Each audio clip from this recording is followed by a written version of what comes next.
Hi everybody, today I want to show you how you can build yourself a low budget, ultralight alcohol stove, kojin style, and I also want to give you a comparison to the trangia alcohol stove as well as to the B3000T gas stove which I'm using. And the first thing what we need for alcohol stove is like a container.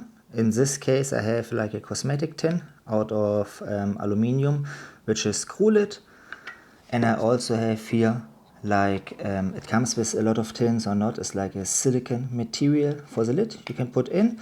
When this one is in, it's basically airtight when you close it.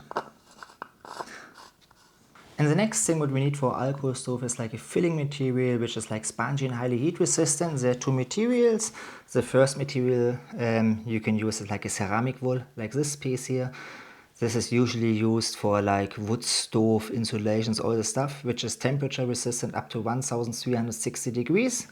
And the second material you can use is like a carbon felt. And we will build us now an alcohol stove with a ceramic wool. And now the task is that we get basically the right cutout piece of it. And this is pretty simple. I just use my container, put him basically on the material, and press it slightly on, and now you can see we have here a nice pattern which you can cut out.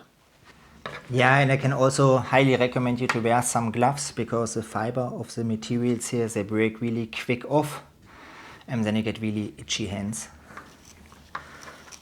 And now you just need any type of scissors basically and cut around the material.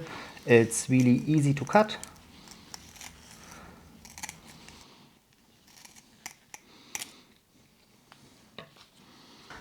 So now we have our palette basically of the ceramic wool, but as you can tell the height difference is almost half of it. So I will just use here some more material, like rough cut, like this.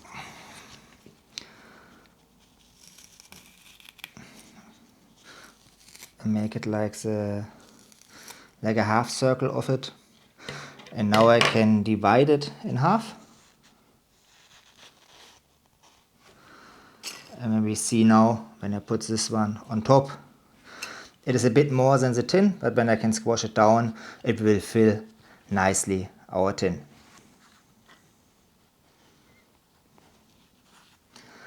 Actually a little bit less, I think it's better.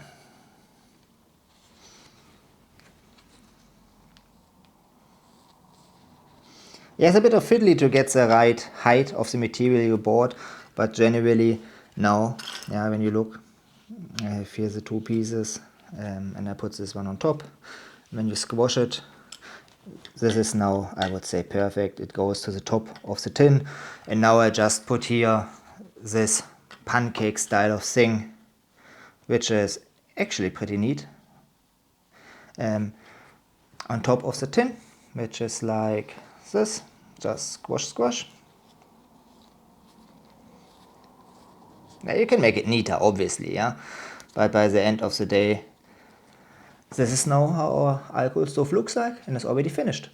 But before we use it, I think we should short weigh it to have a look how heavy our alcohol stove is. So I have here the scale. We go short on 0, and it weighs with the lid together 11 grams.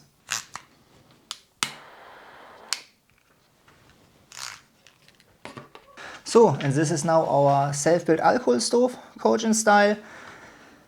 It's spill proof, it's immediately, you can use it for cooking. The best is when you're 3 centimeters above it, so you can have a bent wire, for example, to put your stove on. This is roughly now 3 centimeters up, or you can use any type of windshield, whatever your solution you would like to use. And when you want to make him off, you can just blow. Yeah, it gets hot, I need to wait a little bit, but generally you don't need any type of lid to get it off. And you see, when I shake, again, nothing comes out, but there's still plenty of fuel in. As you can see, it burns. How does ceramic wool compare to carbon felt? Yeah, by carbon felt you make like little strips and wriggle it around like a snail. And this is the case, you need to squish it more in, because carbon felt tends to shrink when you burn it, because little fibers are glowing around, and then after a while when you shake it you would lose your filling material, your spongy type of stuff. So I definitely personally prefer the ceramic wool type of kojin style stove. How does it compare to a trangia stove? Yeah, well, the trangia stove, first of all, is much heavier. Yeah, obviously it's also much bigger. It can keep more fuel in it and everything. It needs more space. It is not as fuel efficient from my experience, and it's also not spill proof. Yeah. So we need some fuel for the carbon felt one.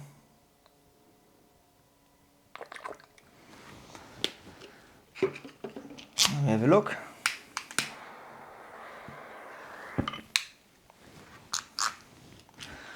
And you can see already here by the carbon felt one how the material glows, and after a while the material gets less and less and less, and this is then when the your stove is upside down, that you can actually lose some of the stuff. But also the ceramic wool one, the carbon felt, you can use straight away, and by the trangia you need first to wait for the blooming, I think it's called, when on top the flames are getting out, so you can't cook instantly.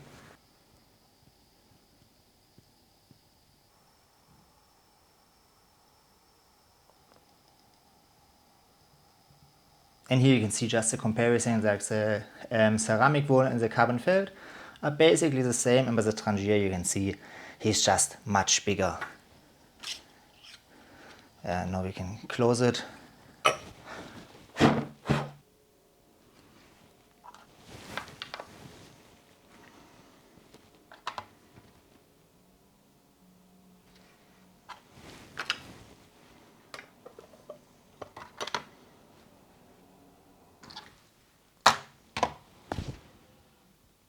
Finally, what are my thoughts on the stoves? Comparing stoves by the weight just makes no sense from my point of view. Yeah, because you have different fill level of gas cartridge or fuel left and all that stuff. It makes for me personally little sense.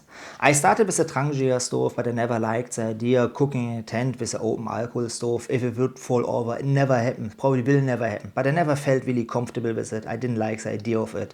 So I swapped to the BRS 3000T because it's, yeah, it weighs more, but it's more convenient for me to use, and I can use it for proper cooking a meal. Yeah, I can regulate the heat really easy. At the moment, I'm dehydrating my own meals. I just need to boil water. For boiling water, I just need a flame. And the kojin style alcohol stove is super light and does exactly this. He has a flame, he heats the water. And if something needs 2 minutes, 5 minutes longer, even let it be 10 minutes, I don't really care. Yeah, it's not for me this important. I have this time when I'm out. I really like the kojin style stoves. They're spill proof, they're super light. They do exactly what I need for my little adventures which I'm doing, and I hope I helped you or you enjoyed the video, and hey, see you next time. Bye!